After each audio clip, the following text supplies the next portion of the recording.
Sejam muito bem-vindos a mais um estudo da lição. A lição de quarta-feira tem como tema o caminho de Emaús. A gente vai entender aí como é que os discípulos lidaram com essa morte de Jesus depois de tudo que eles tinham vivido. E esse caminho é muito importante, inclusive para a gente hoje entender como que aconteceu essa situação e como que a gente pode aprender com ela. Então, antes disso, se inscreve no nosso canal, liga o sininho para poder receber as novas notificações. Mas a gente também tem Instagram, então você pode seguir a gente lá para poder receber outros conteúdos e se inteirar aí com a Bíblia a partir das redes sociais. E aí a gente começa a lição, né, Iris, falando de dois discípulos que estavam chocados com tudo que tinha acontecido, porque viveram com Jesus coisas maravilhosas, milagres, enfim, ele entrando como rei ali, né, de Jerusalém, viveram várias coisas. Quando ele morreu, os sepulcros se abriram, então foi muita coisa que os discípulos viram, e agora o rei deles estava morto. E eles não entendiam por que aquilo tudo tinha acontecido. Estavam totalmente decepcionados, confusos, sem entender muito bem o que estava acontecendo, e estavam conversando, indo em direção a Emaús. E aí, nesse caminho, se aproxima um homem deles e começa a perguntar: o que está acontecendo? E aí eles dão uma resposta bem seca, assim, tipo: você não sabe o que está acontecendo? Você é a única pessoa que não sabe o que está acontecendo lá. E aí, enfim, eles começam a explicar. O homem fala: olha, não é assim. E aí explica qual que é a situação, qual que é o plano, né, de Jesus. O que eles não sabiam é que esse cara que tinha se aproximado deles para poder dar esse esclarecimento para eles era o próprio Jesus, que apareceu aos discípulos. E aí o olho deles estava fechado, eles se sentaram para poder fazer uma refeição, e nessa refeição eles perceberam, o olho deles foi aberto, e eles viram que Jesus era quem estava presente ali naquele momento.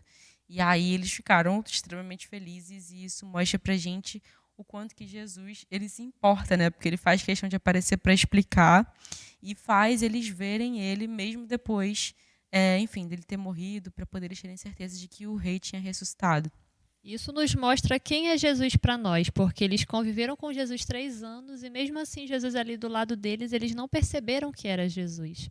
E outra coisa também que a gente pode se confundir é na questão assim, que eles esperavam, o texto vai dizer, que eles esperavam um líder político, não um líder espiritual, que seria Jesus. Então eles estavam assim muito na mente deles muito confusa sobre o papel de Jesus. E a gente não pode ter essa confusão na nossa mente, no nosso coração, que Jesus é nosso libertador, Jesus é o nosso salvador, e às vezes a gente quer pedir coisas para ele que não deveriam ser pedidas. A gente confunde muito o real papel de Jesus na nossa vida, e eles estavam assim com o pensamento, eles aqui da história, mas todo o povo tinha esse pensamento que viria um libertador para tirar eles ali do jugo romano que eles estavam vivendo, e era algo horrível, e que eles queriam se livrar de qualquer forma, mas a própria palavra não prometeu isso, prometeu um outro tipo de líder, não o líder que eles estavam aguardando.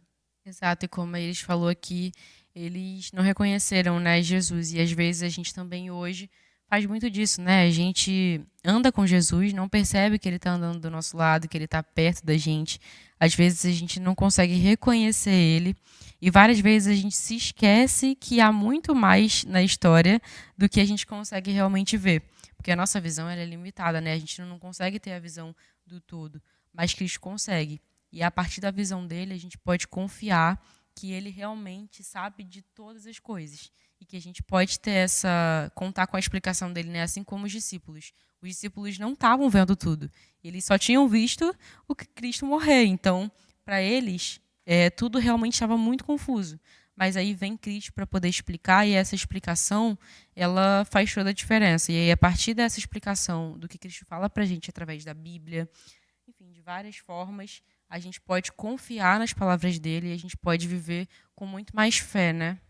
É o perigo da autossuficiência. Muitas das vezes a gente pensa que já sabe de tudo, que nós controlamos a nossa vida, que nós ditamos até sobre a vida do outro, por que não?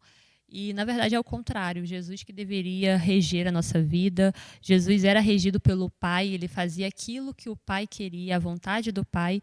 Por mais que isso trouxesse dor, como trouxe para ele, mas ele o tempo todo foi fiel à sua missão, ao seu chamado de morrer pela humanidade. E que a gente possa sempre ter isso em mente, porque é por isso que somos cristãos, somos seguidores de Cristo, porque ele nos amou primeiro e a gente precisa retribuir esse amor com essa confiança, com essa entrega mesmo nos momentos de dificuldade. Eu vou pedir para a Sarinha fazer uma oração e finalizar esse momento. Finalizo antes, eu só queria ler um verso que está lá em 2 Coríntios 1:4, que diz assim: é Ele quem nos consola de toda a tribulação, para que, pela consolação que nós mesmos recebemos de Deus, possamos consolar o que estiverem em qualquer espécie de tribulação. Então, a gente pode ser também meio da comunicação de Deus, né? A gente é consolado por Cristo, a gente pode consolar outras pessoas que não têm tanto assim acesso a Cristo, mas têm acesso a você. Então, você vai ser um agente aí desse consolo de Deus que consolou os discípulos naquele momento, se preocupou tanto com os discípulos que foi pessoalmente consolá-los. Deus se preocupa com a gente hoje e nos consola. Vamos orar? Vamos orar. Senhor, nosso Pai, obrigada, Senhor, porque o Senhor se preocupa tanto com a gente, que o Senhor nos explica, faz questão de estar presente, de caminhar junto, de nos consolar, de nos abraçar nesses momentos terríveis de tribulação, de confusão. Obrigada porque o Senhor cuida de cada um de nós. Esteja com a gente, é isso que eu te peço e agradeço em nome de Jesus. Amém. Amém. Não esquece de se inscrever, hein? Tô te vendo. Liga o sininho também para poder receber novos vídeos. E se inscreve no nosso Instagram também. Segue a gente, @adventistas_caixambi. Beleza? Tchau, tchau. Tchau, tchau. Até mais.